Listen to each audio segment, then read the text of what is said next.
अब हम आपको अपने पड़ोसी देश और अपने दुश्मन देश पाकिस्तान का एक ऐसा डीएनए दिखाएंगे जिसमें वो भारत की सांसें रोकना चाहता है। ये पाकिस्तान का सपना पहले दिन से रहा है कि वो भारत की सांसों को रोक दे।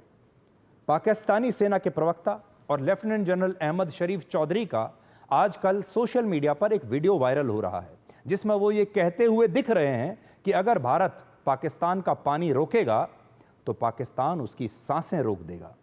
आप इस बयान को सुनिए जो सोशल मीडिया पर आजकल काफ़ी देखा जा रहा है, सुना जा रहा है, और यह वही बयान है जो आज से कुछ साल पहले आतंकवादी हाफिज सईद ने भी दिया था, और उसने भी तब यही धमकी दी थी कि अगर भारत ने हमारा कभी पानी रोका तो पाकिस्तान उनकी सांसें रोक देगा।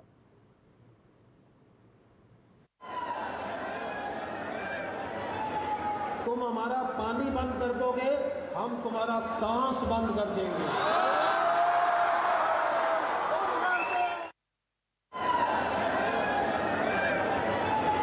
तुम हमारा पानी बंद कर दोगे, हम तुम्हारा सांस बंद कर देंगे। इससे आप ये समझ सकते हैं कि पाकिस्तान की सेना और पाकिस्तान की शरण में रहने वाले आतंकवादियों के डीएनए में सिर्फ एक ही भावना है, और वो है भारत की सांसों को रोकना। वो भारत की सांसों को रोकना चाहते हैं, भारत के लोगों का खून बहाना चाहते हैं और उनकी हत्या करना चाहते हैं। बस इसके अलावा उनके पास कुछ नहीं। और इस बात को आप हमारी अगली खबर से और अच्छे से समझ पाएंगे, जिसमें पाकिस्तान ने हवा में भारत के 200 से ज़्यादा यात्रियों की सांसें रोकने की कोशिश की। 21 मई को दिल्ली से श्रीनगर जा रही इंडिगो की एक फ्लाइट आंधी और तूफान में फंस गई थी। आपको याद होगा, ये वो रात थी जब पूरे देश में, खास तौर पर उत्तर भारत में ज़बरदस्त आंधी तूफान आया था।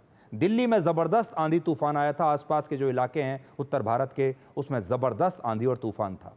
इस फ्लाइट में 227 यात्री सवार थे और पायलट ने विमान की सुरक्षा के लिए लाहौर एयर ट्रैफिक कंट्रोल से पाकिस्तानी एयर स्पेस में प्रवेश की इजाज़त मांगी, जिसे पाकिस्तान ने अपने एयर स्पेस प्रतिबंधों का हवाला देते हुए अस्वीकार कर दिया। ये एक ऐसा पल था जब भारत के 227 यात्रियों की सांसें खतरे में थीं, लेकिन इसके बाद इस फ्लाइट ने आपातकालीन स्थिति की घोषणा की। पायलट्स ने मैनुअल नियंत्रण से विमान को सुरक्षित रूप से श्रीनगर एयरपोर्ट पर उतार दिया। दुनिया को लग रहा है कि इस घटना ने भारत और पाकिस्तान के बीच जारी एयर स्पेस प्रतिबंधों और आपातकालीन स्थितियों में सहयोग की कमी को उजागर किया है, लेकिन हमें लगता है कि पाकिस्तान कुछ भी कर सकता है और उसके डीएनए में यह भावना है कि वो हमारी सांसें रोकना चाहता है। तो सोचिए, एक विमान है जिसमें लगभग 225 यात्री हैं, श्रीनगर की तरफ जा रहा है, बुरे मौसम में फंस जाता है। इस विमान की तस्वीरें आपने देखी होंगी। विमान बुरी तरह से नष्ट भी हो चुका था, विमान का जो नोज है वो टूट चुका था जब वो विमान उतरा।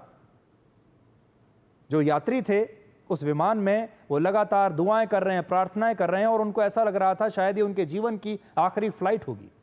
उस समय पायलट को ये लगा कि उस तूफान से बचने के लिए अगर उसे अपना रूट बदलना पड़ेगा, और हो सकता है कि उससे बचने के लिए उसे पाकिस्तान के एयर स्पेस में थोड़ी देर के लिए एंट्री लेनी पड़े। इसके लिए पाकिस्तान से इजाज़त मांगी गई कि भाई हमारे कुछ यात्री फंसे हुए हैं, ये विमान गिर भी सकता है खराब मौसम के कारण, इसे इजाज़त दे दीजिए। सिविलियन प्लेन है जिसमें 225 यात्री हैं, महिलाएं हैं, बच्चे भी हैं।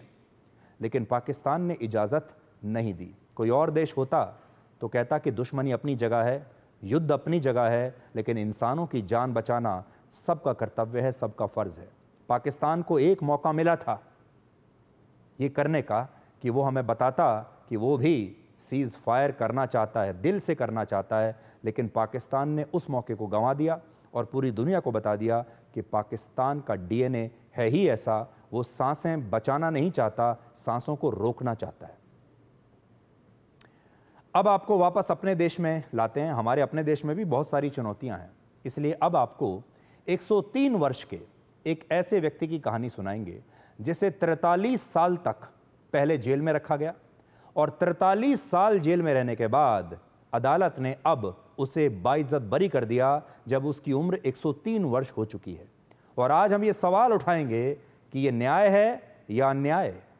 ये तस्वीरें जो अभी आप देख रहे हैं ये लखन पुत्र मंगली की हैं। जो उत्तर प्रदेश की कौशाम्बी जेल के बाहर से आई हैं। 103 वर्ष का लखन, कौशाम्बी जेल से लखन की रिहाई हो रही है। 43 साल उसने इस जेल में बिताए और अब अदालत ने उसे बाइज्जत बरी कर दिया। लखन को हत्या के आरोप में वर्ष 1977 में गिरफ्तार करके जेल भेजा गया था। 5 साल के बाद उन्हें 1982 में निचली अदालत ने उम्र कैद की सजा सुनाई। लखन का कहना था कि वो निर्दोष है, इसलिए 1982 में ही उसने इलाहाबाद हाईकोर्ट में अपनी सजा के खिलाफ एक अपील दायर की। लेकिन इसके बाद जो हुआ उसकी विवेचना जरूर होनी चाहिए। हाई कोर्ट ने लखन की इस याचिका को स्वीकार तो कर लिया, लेकिन यह मुकदमा जानते हैं कितने साल तक चला? 43 वर्ष तक यह मुकदमा चला और इन 43 सालों में लखन जेल में ही बंद रहा और इलाहाबाद हाई कोर्ट ने 2 मई 2025 को उन्हें बाइज्जत बरी किए जाने का आदेश दिया और लखन 20 मई को रिहा हो गए। 103 वर्ष की उम्र में ये बुजुर्ग इस उम्र में जाकर अब रिहा हुए हैं।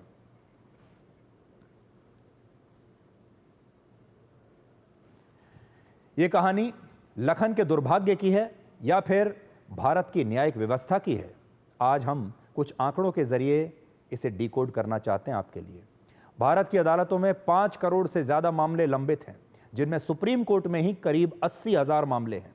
अलग अलग राज्यों की हाई कोर्ट्स में लगभग 61,70,000 मामले पेंडिंग हैं और जिला अदालतों में 4 करोड़ 40 लाख से ज्यादा मुकदमे लंबित हैं। और ये आंकड़े कानून मंत्रालय ने लोकसभा में दिए थे दिसंबर 2023 में।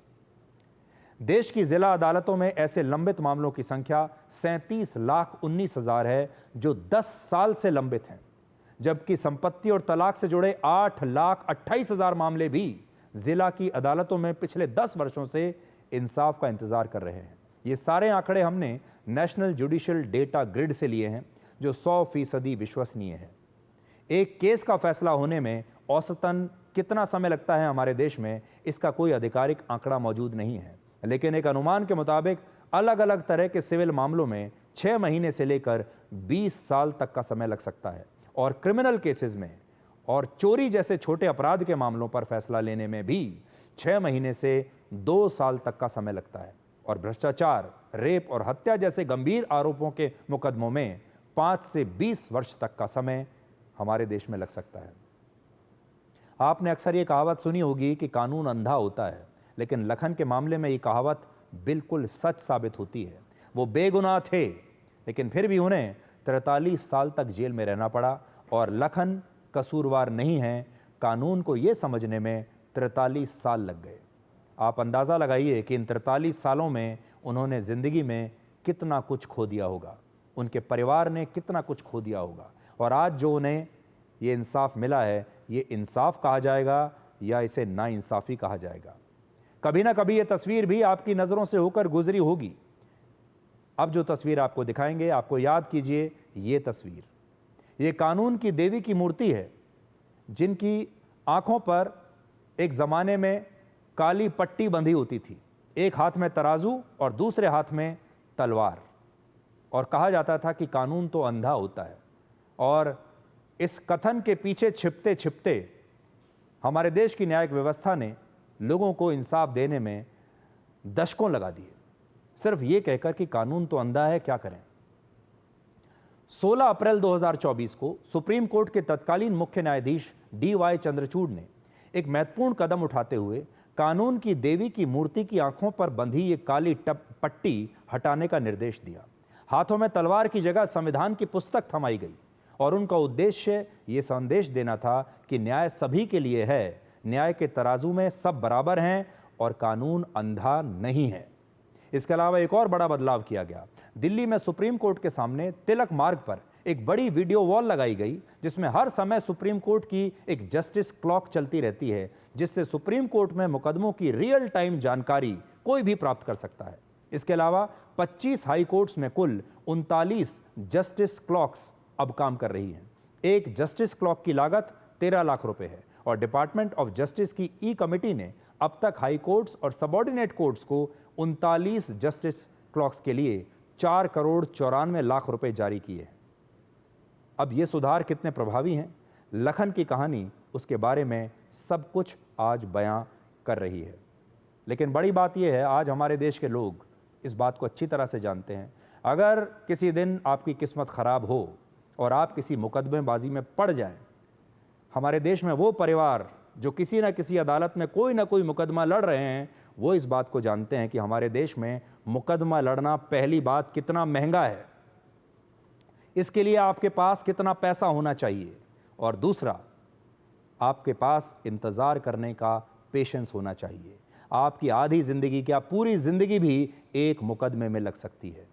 कितने लोग ऐसे हैं जिन्होंने लोन लिया है, उधार लिया है, अपनी ज़मीनों को बेच दिया है, अपने मकानों को बेच दिया है, सिर्फ इसलिए ताकि वो अदालत से न्याय ले सके। और फिर भी हमारे देश की जो आखिरी उम्मीद होती है लोगों की, वो अदालत ही होती है। जब सब जगह से निराशा हाथ लगती है, जब कहीं से इंसाफ नहीं मिलता, तब आखिर में हर व्यक्ति आज भी यही कहता है कि मैं तुम्हारे ऊपर मुकदमा करूंगा, मैं तुम्हारे ऊपर केस करूंगा, मैं अदालत जाऊंगा और अदालत में अब तुम्हारे साथ में लड़ूंगा। हर व्यक्ति आज भी ये बात कहता है। सोचिए कितनी उम्मीद से हमारे देश के लोग ये बात कहते हैं।